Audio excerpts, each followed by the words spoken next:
Ahead in the Glasshouse, mending fences. Hey, Amanda, can I buy you a beer? The short form is that means you're in.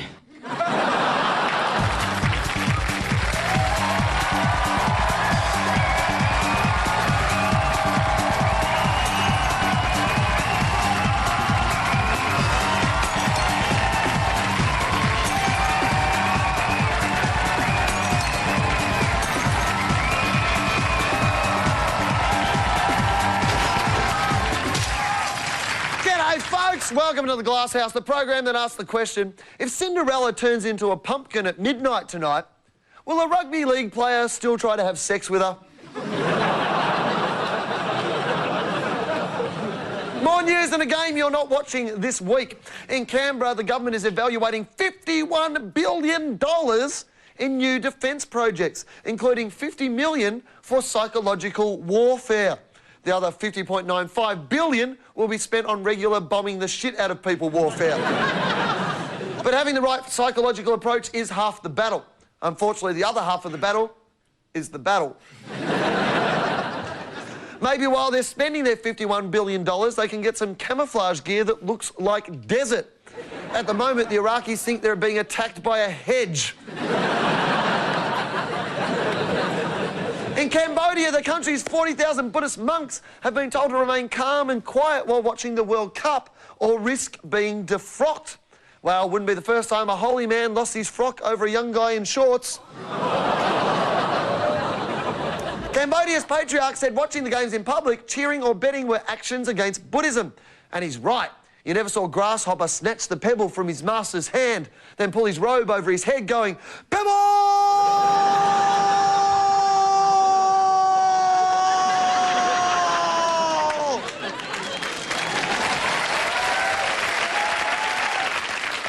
In the US, a former handyman has been awarded over $500,000 in a lawsuit over a penile implant that gave him a 10-year erection.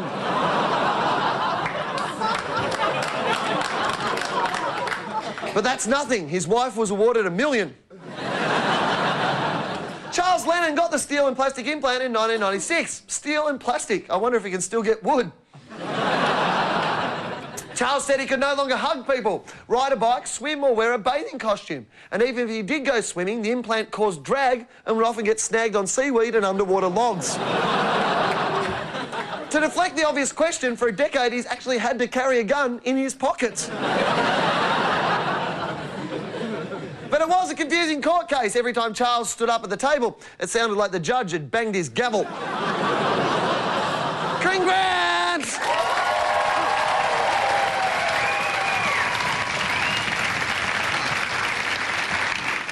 Roll your own news, Willy-ho. Ever wondered the real reason the trains don't run on time? Well, there's been some random drug testing of Sydney railway workers recently, and 9 out of 10 positive tests found traces of marijuana. You've heard of Puffing Billy? Well, now you know what he's puffing.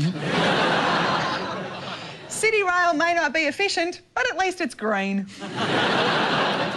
It's obvious dope smokers would be attracted to a job where you can go, woo-woo. When journalists asked about the drug tests, a City Rail spokesman said, "Oh, chill out, newspaper dudes. We're not hurting anyone. Hey, look how shiny my watch is." But there's a reason why the railways have so many drug users. Most of them come from the wrong side of the tracks. Dragons!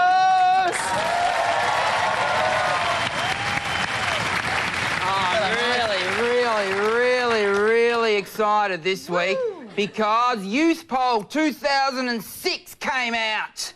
Do you know what that is? No. It's a poll of our youth, and it's from this year. Seriously, it is.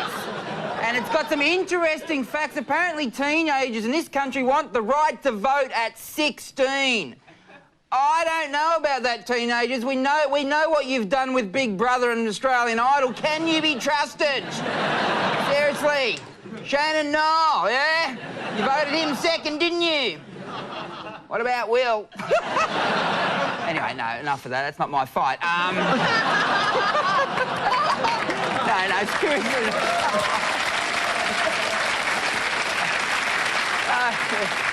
Apparently the young people in this country, they want to be taken seriously. Well, stop wearing your jeans halfway up your ass. Pull them up. And they want their views to be heard and acted upon. Oh, youth, so naive. That's not going to happen no matter how old you are. And well, another interesting fact, 69% of them want condom vending machines at school. And 69, that was just luck that number came up. Seriously, it was. I wouldn't have wanted a condom vending machine at my school. I was getting no action. Would have reminded me every time I went for a leak, you know? And for me, it would have been like all the plastic bags I got in a drawer at home. Yeah, they're there, but I never bloody use them, do I? Now I do, though.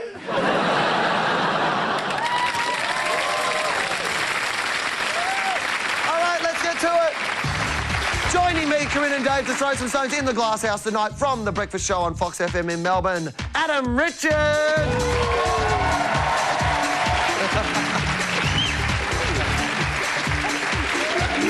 And a golden girl of Australian swimming, Elka Graham.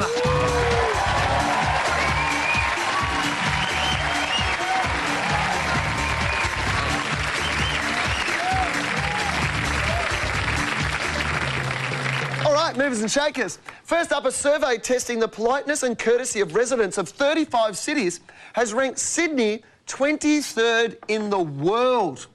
Yeah, well, those cocksnaps can get rooted. In the survey by Reader's Digest, Sydney scored 47% for courteous behaviour, 8% below the world average. It's a good result. We want to discourage as many Reader's Digest readers from coming here as possible. You want to read? Go to the frickin' library. But Melbourne says they would have done better if they'd been tested. And maybe they're right. Maybe Sydney-siders are grumpy because they haven't got the things that Melburnians have, like the Yarra and the miserable weather and the enormous chip on their shoulder. Adam, you're the Queen of Courtesy. What's the rudest city? Look, being from Melbourne, I would have to say Sydney is quite rude, but I blame that on all the homosexuals. Look, what is that? Are they a rude breed, Adam? Well, you know, they're nice to ladies, but generally they don't ask your name until after you've had sex. I find London really rude. Everyone seems polite in London. Like, everyone seems like, you know, everyone says nice things. Like, they say excuse me at the train station, but that's actually a euphemism for I'm in a hurry, I'm pushing you down the stairs. How nice are we? We are so nice to people that don't know. I know, I stop and I help people if they don't speak the language. I know, we let them drive cabs and everything.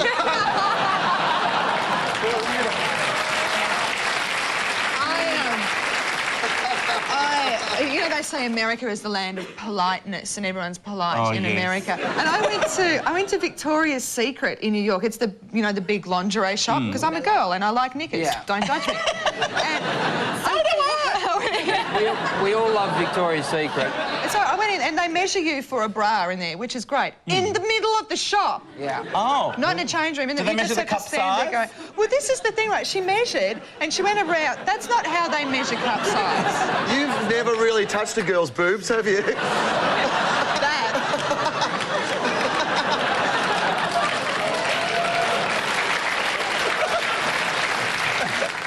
They do. They measure you around here and then they measure you around there. So she measured, and I'm a different size in America to Australia. Their sizes go up, and she measured me around. She goes, "Well, you're a 34, but I'm not quite sure about the cup size because you're quite." And she wrinkled her nose. She went, "Because you're quite spread out." Well, I'm spread like I'm butter. Should have said, I come from Australia. We've got a lot of space over here. Room to breathe. I've never been like that in stores when they want to, you know, size your breasts and see what cup size you're going to be. I hate that, regardless if I'm choosing the wrong one or the right one. I'd rather go in and do it myself, although every guy would probably love to see a lady help a lady get into a bra, but I don't know, I just find it really... No, I'd prefer to see a lady help a lady out of a bra.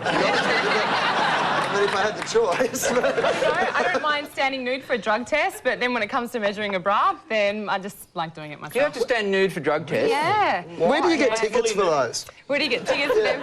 Are tickets available on the web? I'm not actually interested in going to the events, but I'd love to go to the drug test. Why do you have to stand nude? I'm intrigued. You actually have to stand there now nude and then do a 360-degree turn to check you've got nothing on your back or bottom. And then they basically kneel down and watch you go to the toilet to see that you're passing urine. So you've spoken to other people so you know they get nude, because did you hear about that thing? Remember Susanna Hoffs from the Bangles? When she sang Eternal Flame, Yeah. they told her that when Olivia Newton-John sang Hopelessly Devoted to You, she was fully nude.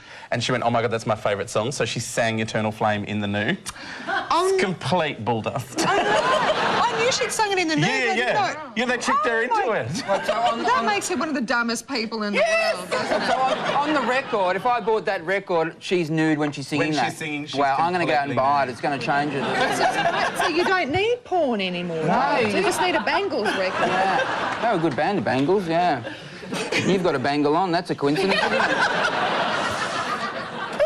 Thanks, Rain Man.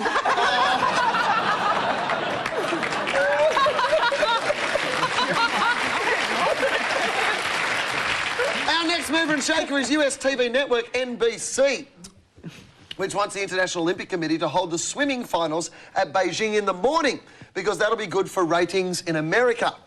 It's all about making the US happy. Who's running these games? John Howard?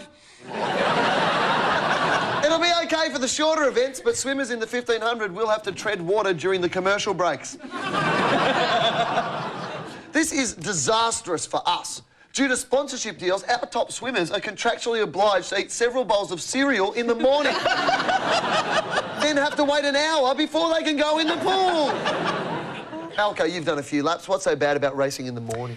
People are saying there's scientific evidence that you do swim faster at night. However, I think it comes down to, well, you're more awake. Like, think about it when you wake up in the morning, kind of, they're eating, and, I mean, I'm a person that gets up straight away and I'm on the go, but it normally takes you a couple of hours to kick into it. You know what you need?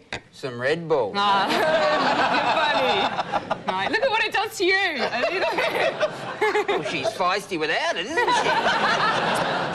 she? You were just saying to Dave, because Dave was having a Red Bull before the show this evening, and you were saying you can't drink it. Why? No, you can't have Red Bull. Just because, well, I've got a bit of a heart arrhythmia, a regular heartbeat. So that was, diagnosed in 2003. So caffeine, a lot of caffeine or Red Bull, sleeping tablets, any of that kind of bad stuff.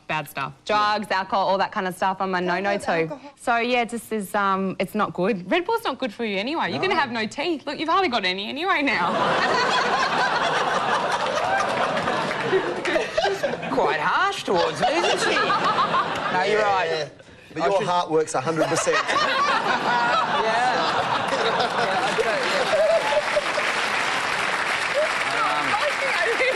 But you have to think about your heart, you know, because most of us don't think about our hearts, do we? They just do their job and we don't think about it. Do you know what the doctors told me? They told me, like, I guess in a way, like when you're born, God kind of gives you a certain number of beats.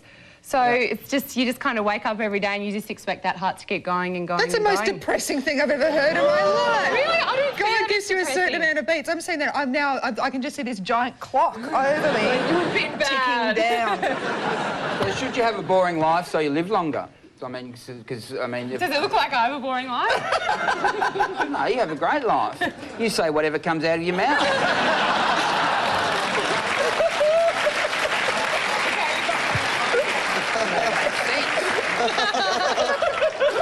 Says whatever comes out of her mouth. We all do.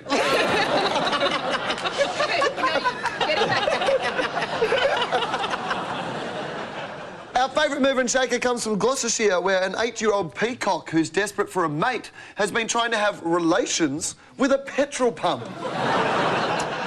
Every day, Mr. P, the peacock, runs a kilometre from his home to the local service station, where he hangs around trying to woo the 4 petrol pumps. Of course, with the price of petrol about the same as a high-class hooker, you may as well have sex with the pump while you're there. Sadly, it's all going to end in tears. Mr. P likes to smoke after sex. Corinne, you have many admirers. Have you ever picked the wrong partner? Well, obviously they've all been the wrong partner. Otherwise, I would still be with them. Maybe you're the wrong partner. No, I'm great. I'm single too. Yeah. How long have you persisted? Well, some of them have been more wrong than others, obviously. I had one boyfriend who turned out to be quite nuts. He used to come around, he'd come around and go, hello, and then he would yell at me until I cried, and then he'd go, oh, I can't stand you when you're like this, and leave. Yeah. And he was hot. And then did you, like, sit at home and analyse what you did wrong? Thinking, what the hell did I do? Would do that. And then one day I woke up and went, I'm not doing anything wrong, he's nuts. And I snapped, and he'd gone. I went, oh, you don't get to leave. You were so getting dumped today. Wow. So I went to the tram stop where he was in my car and went, get in the car. And he went, I'm not getting in the car. So he got on the tram. So I followed the tram in my car back to his house. Then we were all going, oh my God, Corinne's going out with Damir Dokic. And then he got on his bike and I followed him all the way back to his house and I waited until he got there on his bike. And then he got off his bike, I got out of the car and he said, I don't want you here. And I said, no, I'm about to. And then it was a fight to see who could dump the other person first. Who got in first? I did. Okay. He would argue that he did, but I got in first. Oh, you know what and then we threw keys. Yeah! You know what And then we ended up... There was, I would like to call it an exchange of house keys, but we kind of just threw them at each other like monkeys fling poo. So you were doing sleepovers already after a couple of months? Oh, yeah. She just called you a slut. She totally did. Elka just gave it a bit of... You were doing sleepovers after a couple of months. Yeah, at least you didn't have a go at her teeth.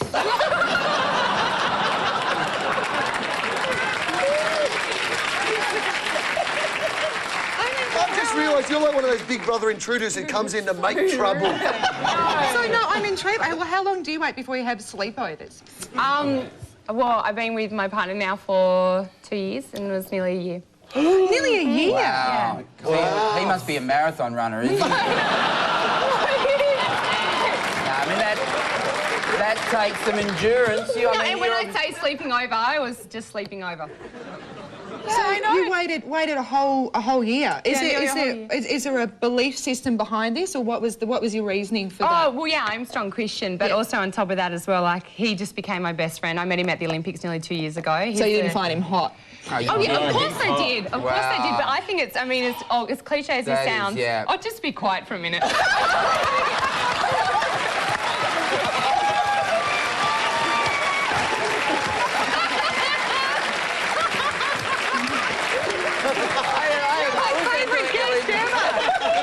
Nearly 200 episodes. I've never been slapped like this, and I like it. Yeah, you're really good. Can you come back? But you'll probably get married, won't you? Yeah, you'll marry the. Yeah, well, like Elka said, yeah, that's why she knows definitely. Yeah. Oh, well, you don't know anything for definite, but yeah, I love him. I love him very much. Oh, he's a very lucky man. Yeah. What does he do? He's the captain of the Australian water polo team. Oh God. I love water polo too because they're just so angry. And they're the best bodies, yeah. They do have best bodies, and they do, but they're like in the water. They've just got. Yeah, now I think we know why they're angry now.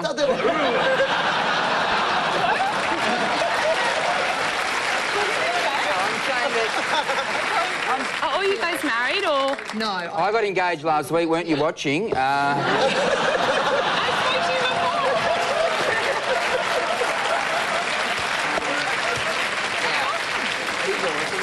Yeah, it's lovely, yeah. How soon are you guys going to have sleepovers?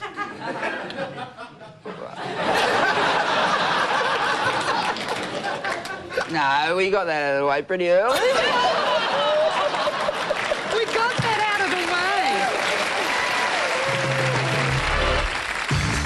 way. Later in the Glasshouse, Brendan Nelson hopes he gets to be Defence Minister forever and ever.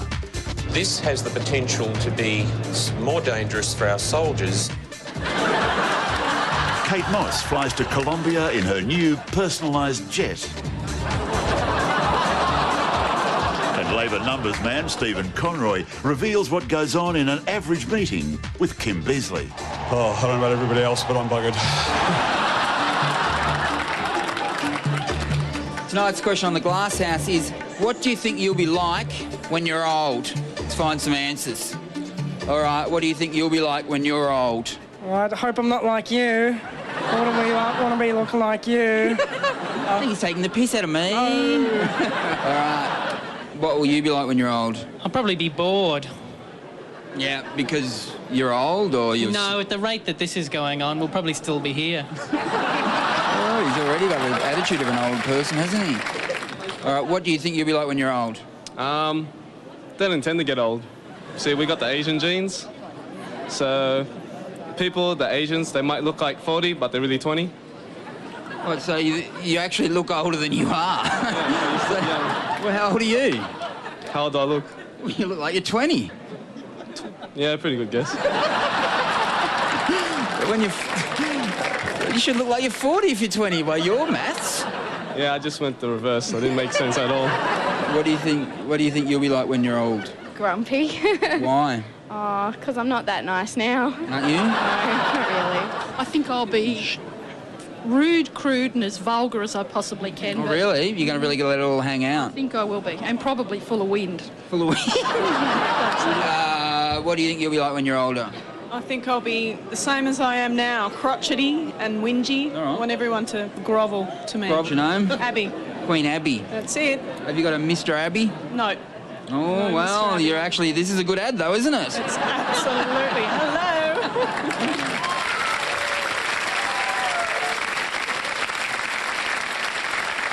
In convalescent news for Jungle Kings, a zoo in northern India has opened the country's first old age home for lions. In the jungle, the mighty jungle, the lion sleeps tonight. And in the old age home, the mighty old age home, the lion sleeps all day as well. Husey, I'd like your help. I want you to be a retired lion.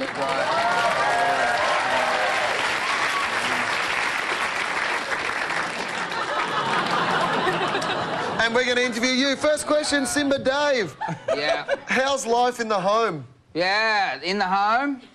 Yeah, it's good. I like it. We've got air conditioning. Gets hot in the jungle. I got a coat I can't take off. How does it feel to be old? Do you sort of feel like, you know, your usefulness has run out now? I do. And it's hard because I want to be a lion, you know. I want to be king, you know. I want to be, yeah. And they got Viagra in the home. And do you use that? Oh, yeah. I chew into it like nobody's business. Really? So you brought your whole pride in there with you, Yeah. did you? There's not much to be proud of at the moment. Any sedatives? Because you're seeming a bit slow. Or you're just, you know, losing a bit, you know, dementia or whatever they call it. Yeah, I've still got a bite left in this old set of chompers, don't you know?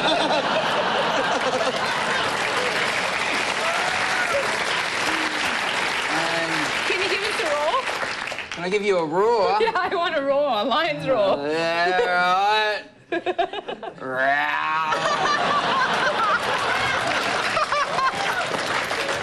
So, Dave, are you still a man-eater? Like, do you... Or is it just pensioners now? Like, you're just going for that pensioner insurance panel? No, I will still nibble on a man, yeah. No, I read somewhere that lions sleep 15 hours a day and they have sex so many times. So you know, fitting in with that ratio, or...? Yeah, sure, yeah, because we get the sex out of the way quick so we can sleep longer. I've heard that lions like to woo their lady lions by the lioness by writing them poetry. Is that? Can you give us one of the poems? Sure. Yep. You're my lioness. I love you the best. I want to take you into the jungle and think of another word that's easy to rhyme. I want to give you. Help me, Elka. I don't know, you're a lioness. I want to be the best. I want to touch your breast. And then caress. Wow. Dirty. You can have your words worth. I want Elka. Take you on a test. You know that lions mark their territory by peeing on it? Yeah. Has that become more difficult with the... Yeah, it has, yeah. The system's not as good as it used to be, so my territory has reduced, basically. Basically, my territory is the mat that I sleep on now.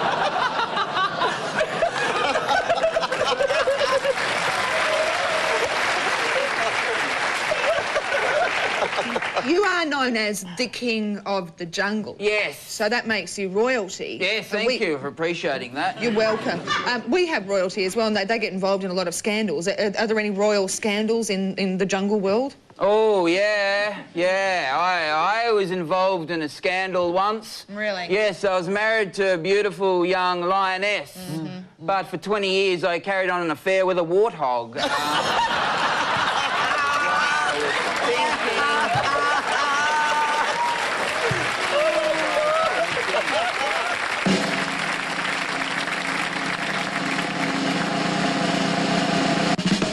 Yes, it's time to award the coveted Glasshouse trophy, which this week is called...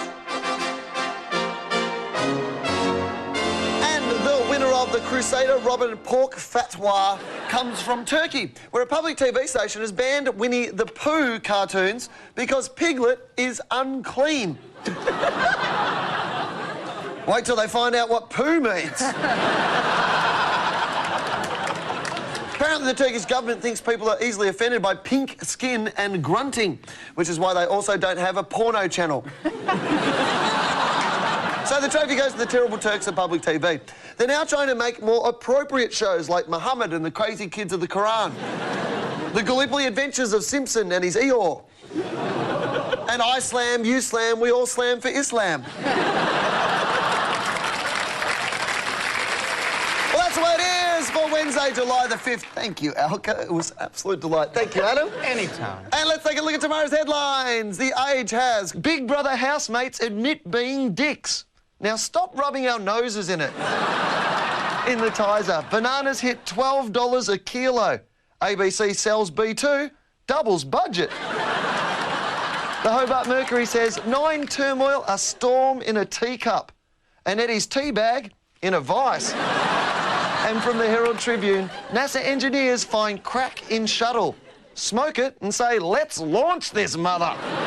Good night.